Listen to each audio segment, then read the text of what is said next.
Hey, welcome to the Inner Circle podcast, where growth minded leaders come together to build better businesses and better lives.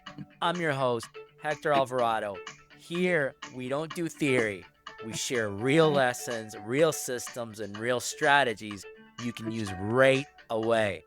This is a community for people committed to growth, impact, and supporting each other on the journey. You're in the right room, my friends. Let's get started.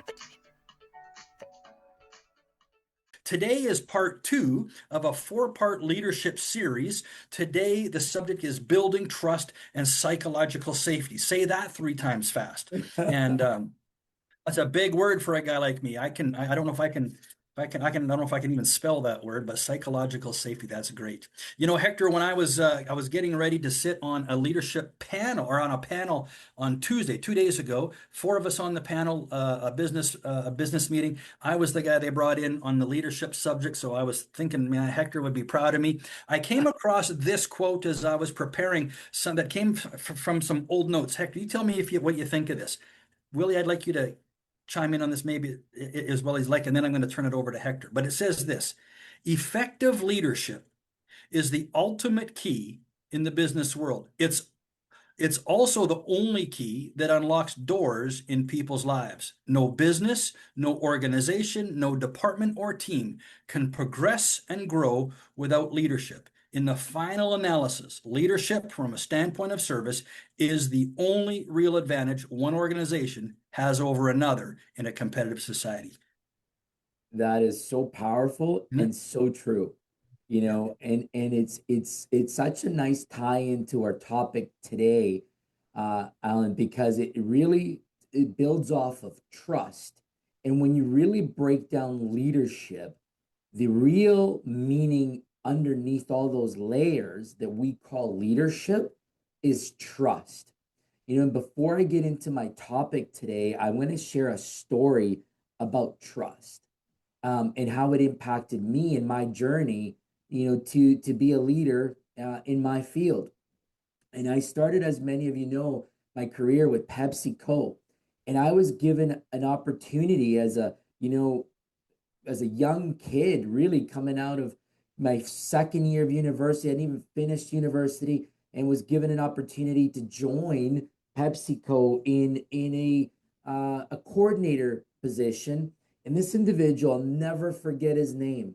He's moved back to Mexico since then, but his name was Antonio Lee, and I met him in Vancouver.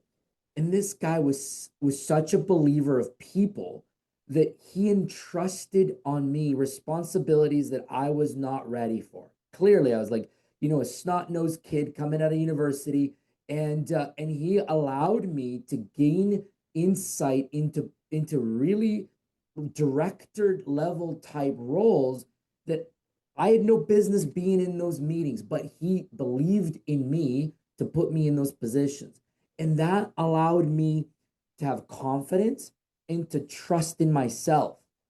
And that is what spun this for me. And so I wanted to share, like, unfortunately, this poor guy didn't pan out at Pepsi, and he ended up, unfortunately, being let go.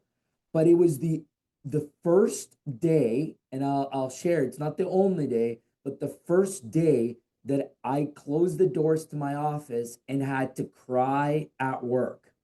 And it was super powerful for me because it connected for me what the impact of a human can do for another human at a business setting.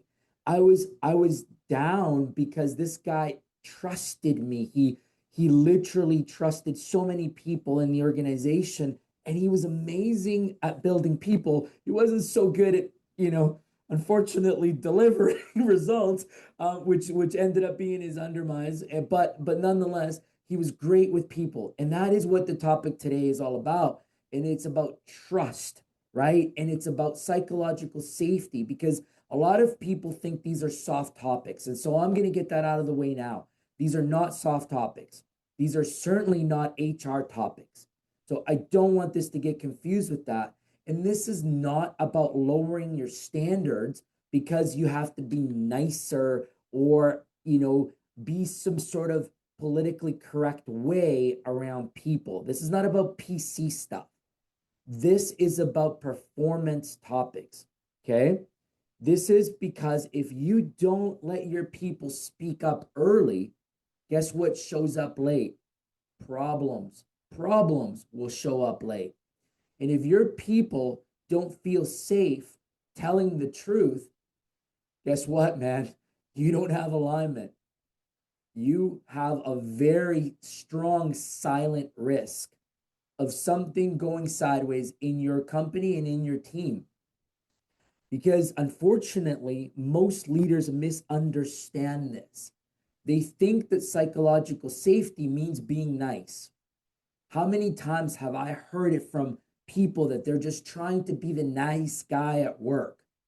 Well, man, the nice guy or the nice person doesn't drive results, right? Because they think that by being nice, they will avoid those tough conversations. And they think that by doing so, they're protecting feelings. Well, folks, it doesn't. It doesn't protect feelings. It, in fact, makes them worse down the road because you're giving a false sense of acceptance and a false sense of trust that these behaviors or these outcomes are real.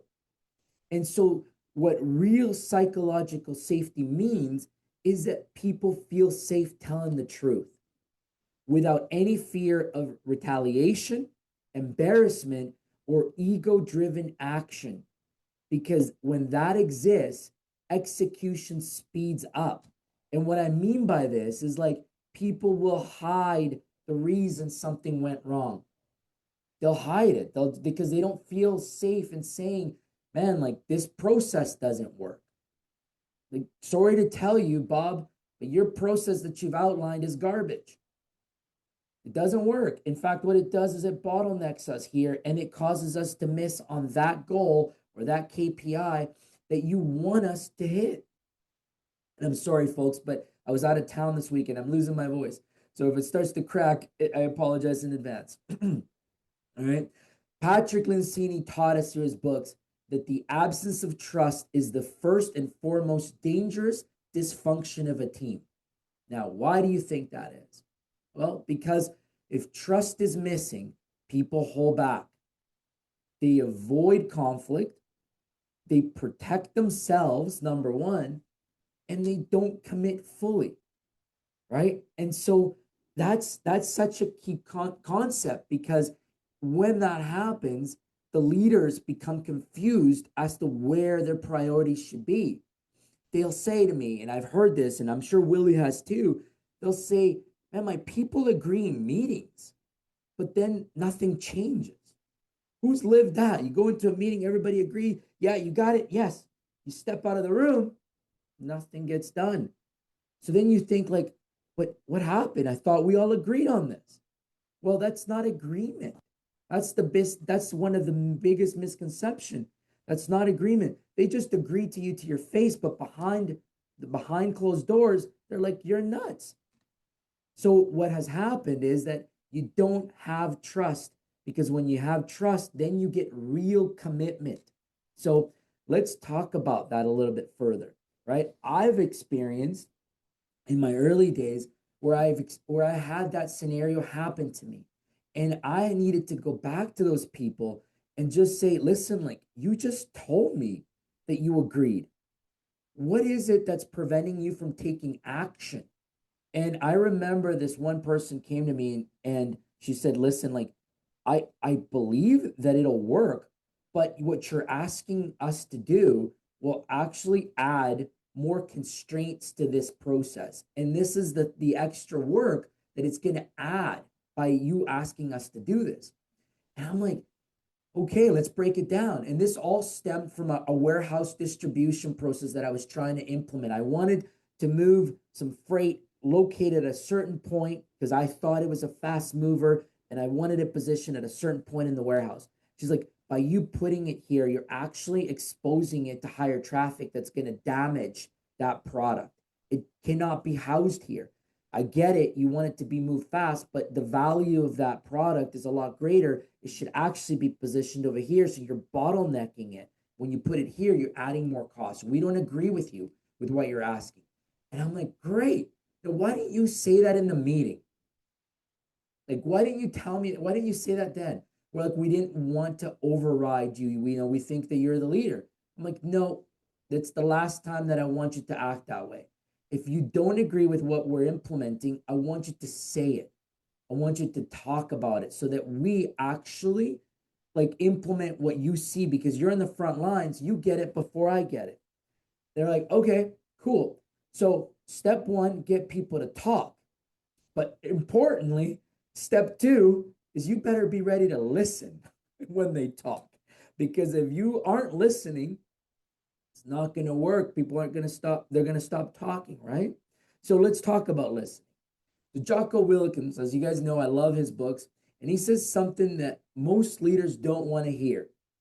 If people aren't talking, it's because you're not listening.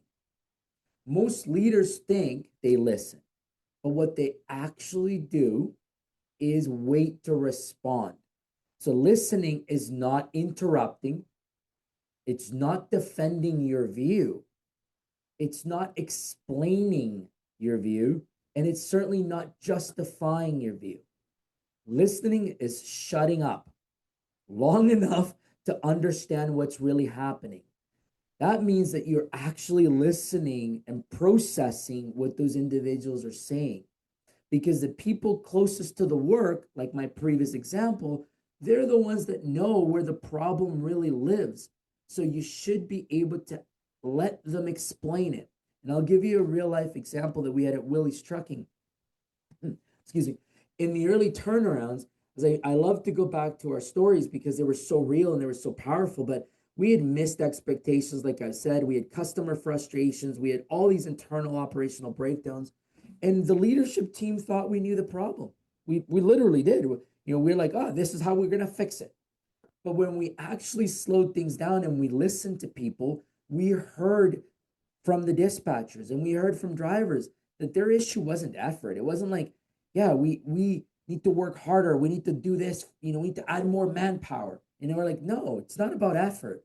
And it wasn't about like any of the attitude. It was unclear priorities and mixed signals, because they would talk to me and they would get one version of what was important. And then they would talk to Willie and then they would get Willie's version of what was important. And then they would talk to the branch manager and then they would get that version of what was important. So we had to stop sending mixed messages. And that's something that people in leadership roles just don't pick up on quickly enough.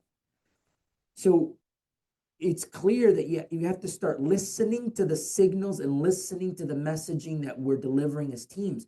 So if you're leading multiple teams with multiple people in those teams, you have to make sure your message is clear and understood, right? Because once leaders like stop and actually listen, then they actually get to fix the real issue, right? And that's what we did. We were like, so it's the system. It's because we're all sending mixed messages. We have to be clear about what we mean. Yes, all deliveries are priorities, 100%. But what we're telling you to do is during these time slots, this becomes your priority between this and this. So in our case of delivery at that point, it was between 3 a.m. and 3 and 5 a.m. Your priorities need to be preparing the dock for all the morning deliveries that are about to come in, prepping the dock for activity, right? Your priorities should not be worried about where your pickups are going to come from. That's way later in the day. You should not be worried about who's in the yard. You're only worried about what's on your dock and where is it at on the dock floor. And we became very clear on those instructions for our dock staff so that when the drivers came in, they weren't zigzagging all over the dock floor looking. It was like, I just have to look there. That's where my priority freight is. That's where I need to grab it and load it onto my P&D trucks and go.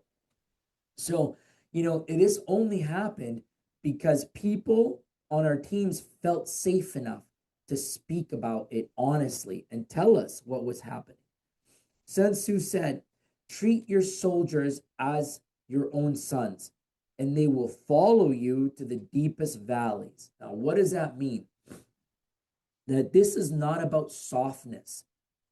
If you treat your people with respect, but also challenging them, right? And toughing them, they will battle with you with the deepest battles that there are. Because what that creates is loyalty. And loyalty is so critical. And I'll say this, I'll battle with Willie any day of the week. Right? I've learned, how Willie thinks, what Willie deems to be a priority, and where he's going with things. And so to me, I connect with it, and I'm like, yeah, let's go battle. Let's go to war together. I'll battle with Willie. And I know that in my time, I've built my generals out there that will also battle with me, you know. And I truly, really believe that that loyalty piece is so critical because it comes from respect. And once you build respect, that's how you build that loyalty. And loyalty builds execution under pressure. Because when things get rough, when tough, when your days are long, when your customers are upset, when your people are feeling that pressure, guess what sticks? It's respect and loyalty. Never fear. Fear does not stick. Fear actually makes people so uncomfortable, they start looking to bolt. And they start looking at where is the grass greener when they're thinking about fear. But when they're thinking about loyalty, when they're thinking about trust, they're like, hey, I know that Willie has my back under this situation. So I'm going to battle through the night. I'm going to battle through this crisis so that we all win together. And that is such a key component because you're not treating your sons with weakness. You're not falsifying their behaviors. You're not feeding a false ego and telling them you're doing great. You're doing great when they suck. No, you're being honest. And you're saying, listen, Bob, Tom, whomever, pick up your socks. Like, this is going to be a rough one. And I need you to do this. Because if you don't do this, we're all going to fail. And 9 times out of 10, people appreciate that honesty and that message more than a fake ego stroke.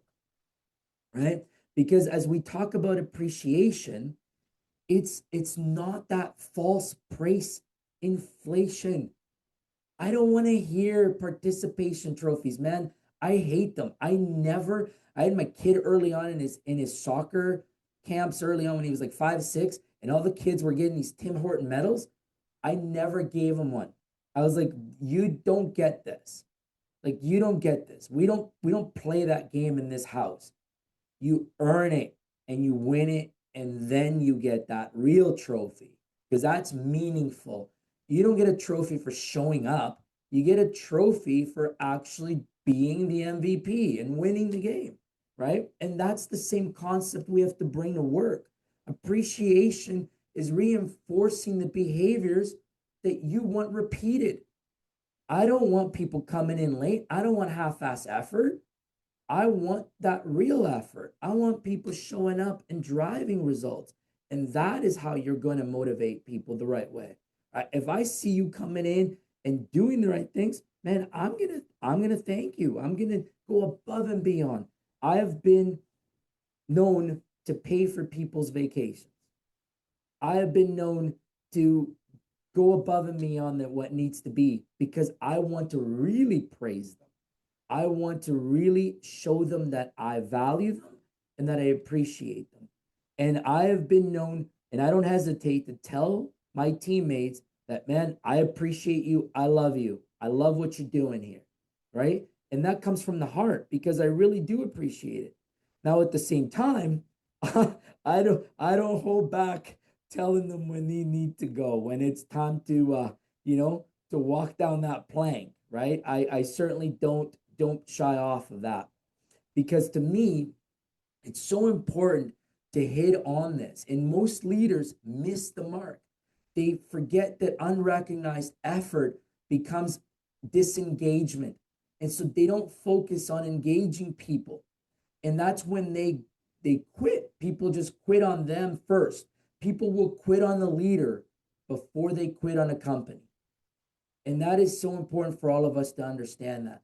Like if your people are quitting, if they're leaving, you got to look internally like we talked about last week, right? Because they're starting to feel invisible in your organization. And another example that I have for us around the Willys trucking was that during that turnaround, we pushed for higher standards. We pushed for more accountability and more structure. That's how we did it. And at one point, like people didn't like it. In fact, like I remember sitting down with Willie. Willie didn't like it at one point. Willie and I had breakfast, and Willie said to me, like, Hector, that's a lot of structure. It feels too stringent. It doesn't give us some flexibility. And there was resistance across there. But what we soon learned was that structure and that accountability was the momentum that we needed because it raised the standards, right? It motivated others to be a higher output. And that was so powerful for us because once the leaders started to recognize that process and we started to call out wins, we had thank you cards and shout out moments and gift cards that we were giving, all that acknowledgement of the extra grind and work, it engaged others. It actually became so addictive and like a virus, but a good virus. It spread across the entire organization. And so it was the same pressure. The pressure didn't change across the company. But what changed was the standards. And because the standards rose, the energy was different. The energy in the room was different. And we had such success because of that. And so, I want to address something before we move on here, and that's the misconception that psychological safety does not mean avoiding hard conversations. In fact, it means having them sooner because when trust exists, feedback happens constantly. I've been in so many organizations where people fear giving feedback. They don't like it. They don't want to do it. In fact, when I joined an organization not too long ago, I heard from one of the leaders, he was like, "We don't discipline here. We don't do that here." And it was shocking to me. I was like, "What? What world do you live in that you don't do that?" And he was like, "Yeah, that's not how we do that." I'm like, "Okay, well, no wonder this is in such rough shape. Like, no wonder this is the position that we're in. Because if feedback doesn't happen, how do you know where you have to improve?" So I'm of the mindset that honest, open, and genuine conflict, again, open, honest, and genuine, with not ego-minded, right? None of that, is productive. Open, honest is productive conflict. So we want to have that because as we surface problems early, then we can get to work. One of the coolest things that we do with Willie and the thing that we teach entrepreneurs is have an issues list in your business. Put one out there every single week. Talk about what's not working and get to work on that. A lot of companies tuck their issues under the carpet, and that's a cultural thing. They don't ever discuss what's broken, but they all complain about what's broken, but they never discuss it. Well, then how are you going to fix it, folks? Right? If you don't have an active issues list in your business and in your teams today, how are you going to fix what's frustrating you? How are you going to fix what's broken? So we teach this and implement this. And one of my personal, habits or traits that I do is I have a whiteboard in my office. And any of you that work with me or work for me or, will know that I have that whiteboard in my office. And every week I have an issues list of what's not working and where do I need to focus on for that week. And sometimes it goes on for months. Those issues stay there for a long time because they're not solved, but they're on my view. I know what needs to be a priority for me, for my department, and for my folks, right? And so I wanted to make sure that we talked about that because if you're not addressing issues today, you're not focusing on the right things and you're not creating the right behavior within your teams.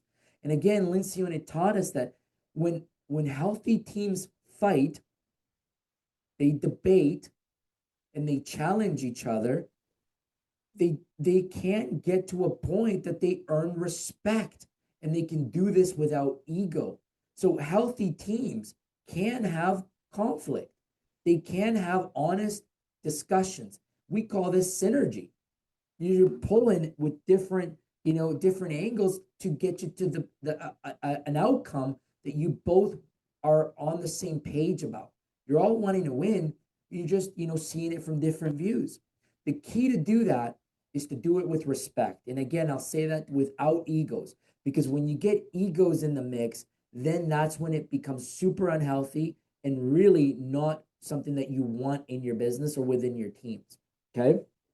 Another point to make here is when people are quiet, when your rooms are quiet, that should be a red flag. Whenever you ask the question, all right, guys, what's wrong? What can we work on? Nothing. Everything's good. Everything's all good. Oh, really? No, it's not. Start to poke in that, because when people are not telling you something, it's because they're afraid to tell you about it. And that's fear that's holding them back from sharing with you what's happening. It's fear around what that could become, right? They're not feeling comfortable telling you what's going on. So let's talk about how leaders react and why people are holding back telling you that. Because psychological safety lives or dies by how the leaders respond when something goes wrong. Have you guys ever experienced a leader just lose it and literally lose it? I'm not talking about getting upset and being like, hey, help me understand why this happened. No, I mean yelling and getting really dropping F-bombs and calling you really that in the room. Has anybody experienced that? Yeah, it's not cool. That right there, when your reaction is anger, blame, defensiveness or sarcasm, your people will stop talking.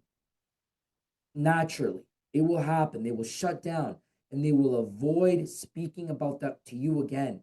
But if your reaction is calm, is, hey, curiosity, help me understand how did that happen? What went wrong? What decisions did you make? What decisions didn't you make? What would you do differently if you had an opportunity to do it all over again? Right? Now we're problem solving. Now we're collaborating. It's not, I'm here to beat you up and I'm here to put blame on you. I want to understand why it went sideways, Bob. That's it. Let's talk through it. How did this, let's map it out, right? And that will have people coming to you. If you address it this way with emotional discipline, then your team will feed off of that. Who has worked for people that are calm under pressure? And who has worked for people that lead with emotional intelligence? Does that not make you gravitate to them and want to be like them and start to emulate what they do? I've experienced that. I've seen it. And I'm like, man, I want to be like that guy. That guy over there, man, he's so calm. He's so cool. That's who I want to be like. And that is what I challenge leaders around my teams to be like. Let's be emotional, because you can't be a leader without emotion, right? We got to share what works and we got to inspire, but don't make people feel like crap just for the sake of doing it. We get it. The plan went sideways. I get it, but let's focus on how we fix it, not about putting somebody down. And that's really important for me. So as we talk about this whole leadership piece, right? Think about this and ask yourself this honest question. When someone brings bad news to you, how do you react? How do you respond? What are some of the things that you do? Do people leave the conversations with you feeling clear and supported, or do they leave feeling tense and guarded? Right? If people feel like they can't open up to you, then they will not bring those things to you. And that is when you don't have trust in your teams and in your building. What you have is a hierarchy, and they're just going to go all right, well, I'm going to go to this other leader instead. I'm going to go over here. because they may be more comfortable for me to talk to. So let's make this practical. And so here's a few trust building behaviors that won't lower your standards at your business, at your job, at your department. First, we're going to ask more questions than you're given. Start with asking more. That's the first step that you want to do. And you want to acknowledge effort. Hey, Bob, I appreciate you tried on that. Like, I think that, you really attempted to go about it the right way. It just seems like it didn't pan out. But let's break that down, right? It's not about, man, like, you shit the bed on this. Why? No, like, that dude didn't have the intentions to do that. He went in it with the right intentions. It just was a poor plan or poor execution. So you got to figure out what happened and respond calmly to bad news. One of the coolest things that I love about Jocko, and I'm sure if you Google his content, whenever he gets bad news, he always responds to it with good. So and so quit. Good. So and so this happened. Good. We lost this contract. Good. And he answers with good because it gives us an opportunity to learn. That's his response to good, because it's good. Now we have an opportunity to learn. So that's the behaviors that don't slow down execution. They actually accelerate it because you're encouraging those continuous improvement, those open and honest conversations. So let's close with this. High-performing teams don't run on fear. They run on trust. And psychological safety does not weaken standards. It protects performance. It raises the bar. So if you want faster execution, fewer surprises, and stronger commitment, I encourage that you build trust first. So this week's challenge for everybody listening in is this. You got to listen more. It's exactly that. Listen more than you speak. Thank someone whose effort goes unnoticed. Seek out somebody in your teams that you never recognize, and go say thank you. Thank you for putting in the work. Thank you for being here, for being consistent, for being on time. Just thank somebody that normally doesn't get thanked. And respond calmly next time something goes wrong. Maybe start to use the good theory and just answer with good. Here we go. Opportunity to learn. Because when people feel safe telling you the truth, leaders get better information. And with better information, you get the ability to improve results and get better results as an outcome. So that's what we had for you today. Super excited to get to Q&A, and let's go around the room and go through with some learnings from today. So yeah, we'll pass it back to you, Alan. Absolutely. I'm looking forward to this part of the call too. I've been in some pretty, big leadership offices with some pretty high profile leadership people, and I see it from every level. Leadership is one of the most blundered positions and misunderstood positions. Doesn't matter who you are and where you are. So I love the fact that we're talking about these lessons and this subject matter. Willie, I'm looking at Willie, but I'm thinking Hector, so I got to back Hector, because Hector, you have never made a liar out of me yet, and you've never let us down. This I think is probably one of your better, if that's the right way to say it. I say, where the rubber meets the road, practical applications, lessons that we've had since we've started. This was a more meat per minute than normal. Oh yeah. Kind of lesson, and I love it. I love it. And you always bring the heat, and the kitchen's getting hot over here. I know that. But so you've left us with a challenge for next week. Is that right? And that is to listen more. Yep. To thank someone. Yes. And I'm going to assume, is the caveat to that, like, don't just blow smoke up their pant leg, but it's got to be authentic and sincere. It is. And like, look out for that one person that generally gets overlooked. That one person that may be just your steady Eddie, that doesn't get a lot of praise, but like is critical to the standards of your team, that is upholding the standards that you've set, but they're consistent, right? Go thank them, right? And build that connection. So then there was a third part of that challenge. So it was listen more, thank someone, and respond calmly, right? Correct. Yes. Yeah. Stay calm I, under it. I used to fail at all three. Let's talk about your experience with these, Willie. What are your takeaways from today's call here? Oh, it connected so strongly with how you laid this out, where when I made it a shift in leadership was exactly these three things. I had to learn to listen more, calm or respond calmly, and also thanking people. And that's the one that I still struggle to this day. I have to remind myself I need to appreciate people more.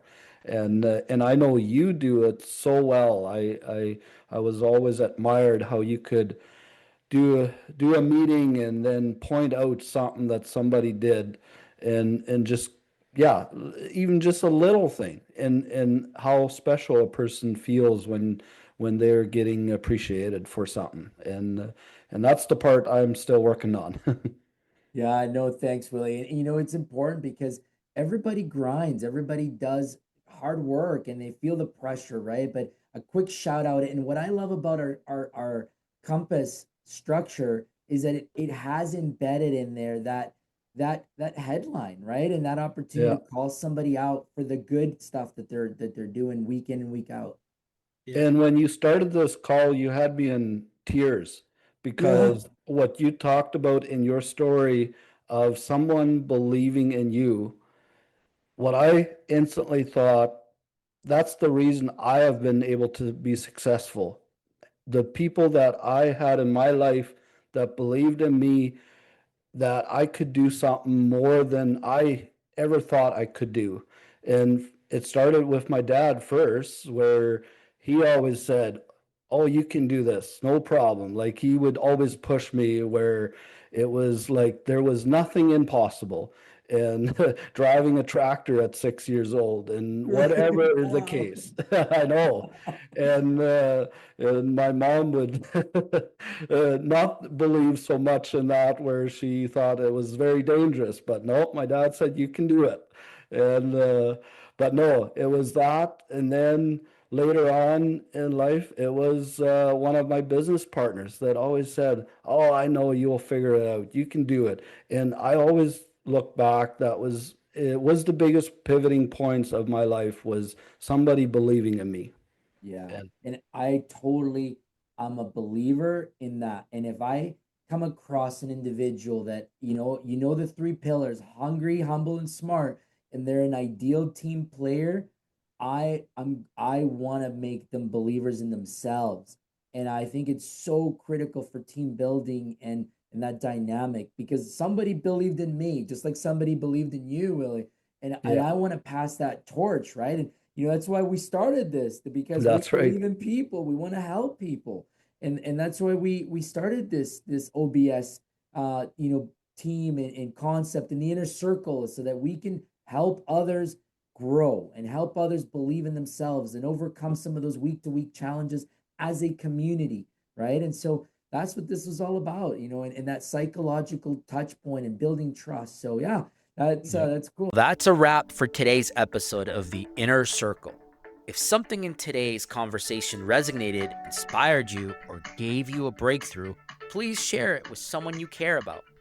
The right idea at the right time can change someone's business and their life.